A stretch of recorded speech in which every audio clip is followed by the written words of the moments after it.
One night in the month I just passed, wearied, suffering, and harassed. I lay pondering upon my bed, like the one that his heart has wed to love's laws and his mercy, such that my life was completely consumed in tears and plaints, whereby sweet accord I might gain thereby the purchase which I long endured. More pain and torment, rest assured, than any lover has bodily, for my sad heart was totally consumed by strong and fierce desire, so ardent and intense a fire, but there never was a worse malady. What would you have me say to see? It's incredible for you to see. It proved a kindly melody, a sweet war and a sour savor, a pleasing tedium, ill favor, a rest that gave but scant repose, a combat yet devoid of blows, a hurt without an open wound, my heart revealed and yet attuned to secrecy,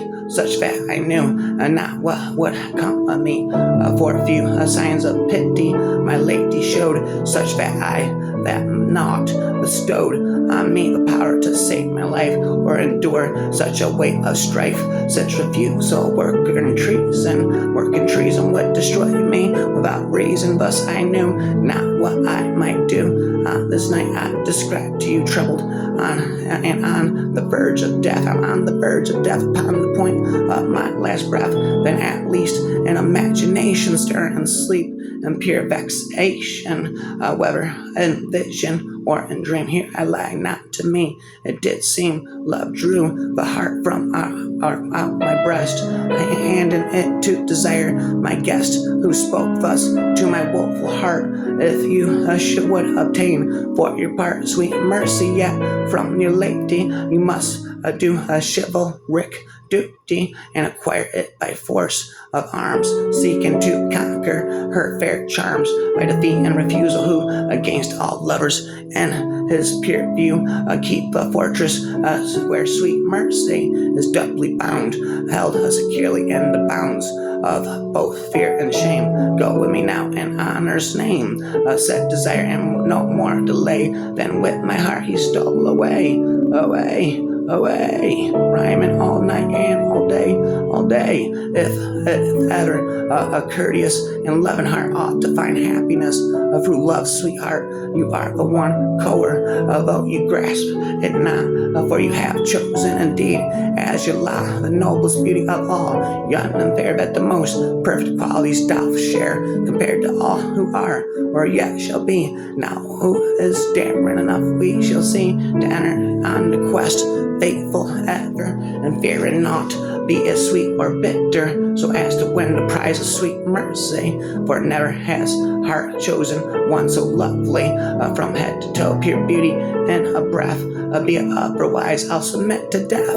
Nature has left there nothing more to do. She's an ideal for lovers made, so you might strive the harder to acquire the prize. And praise believe me, for I tell no lies. Then so the story tells, as soon as Coer had heard the desire speak thus, he delayed no longer, but he set himself to gallop swiftly along the road before him towards adventure, and swore by the heavens above that he would not halt in any fixed place until he had gained by his prowess sweet mercy from his noble lady, without which he would be forced to die upon the spot. For desire's speech to him had so inflamed him that he was wholly inspired. In this manner he departed, and desire his companion followed him closely, and the story retells that he progressed so, traveling for some days without encountering any adventure worth the telling, until us on a certain day at an entrance of a great forest in a strange country, a quite unknown land, he came upon a wrecked pavilion, wondrously luxurious and pleasant to see, in a grassy meadow under a fine tall pine tree, the latter being full green and straight.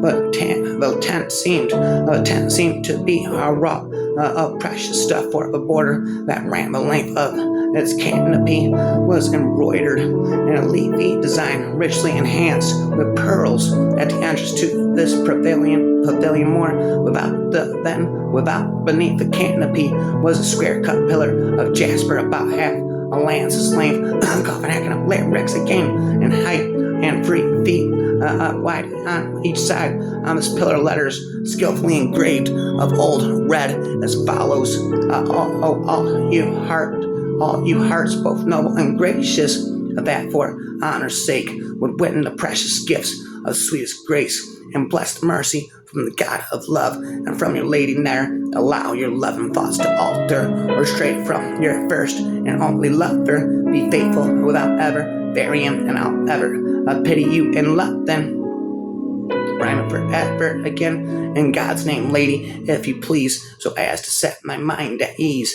Tell me, your servant of your state, for you seem to be blessed by fate, noble and sweet and wise indeed. And if e'er now I paid a scant heed to yourself, was rude in manner and paying my respects, 'twas rather due to the endless depths of thought into which I had plunged unsought through the letters that had met me, my eyes on the pillar that here doth rise, which I had read and deemed that none have ever the like looked upon. That is the reason why I pray that you'll offer but scant delay, and absolving me of all the blame, and will deign to reveal your name all night and all day. Again, your coat were white, who so deeply desire, your coat were who so deeply desire, forever rhymer, rapper, about spitter, to know my name and state entire. Listen to me without interruption, and you shall hear of my condition, what I serve, and what may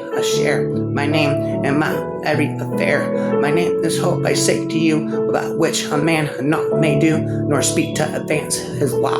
For you know, if you've not forgot, and every man knows his same, every man knows the same, insane, who has sense and wit to his name, that unless hope leads him ever, much pain will grieve all endeavor.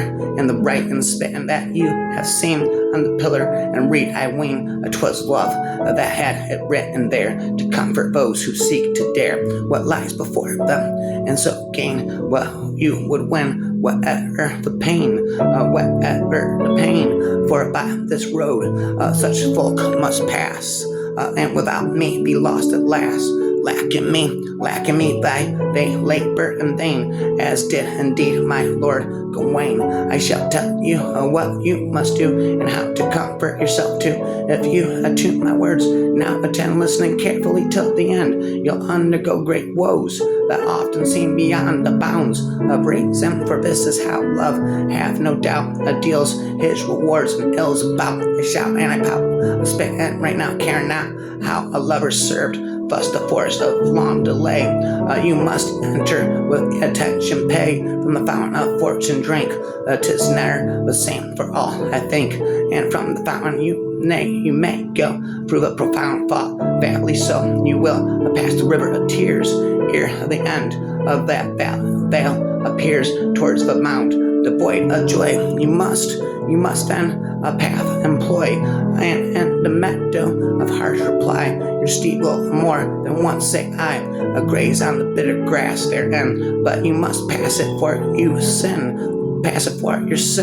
and take the path more dangerous. A rapid spitting out road of unreason lies that way. By it you'll reach the mansion there, the house within which dwells despair. And if you chance to enter in, this is what you must do. Where therein, always keep my presence in mind. Always keep my presence in mind. Thus true victory you shall find, for you will reach the road e'er saw, the path that is. Spitting for 9 minutes, poetry 'tis.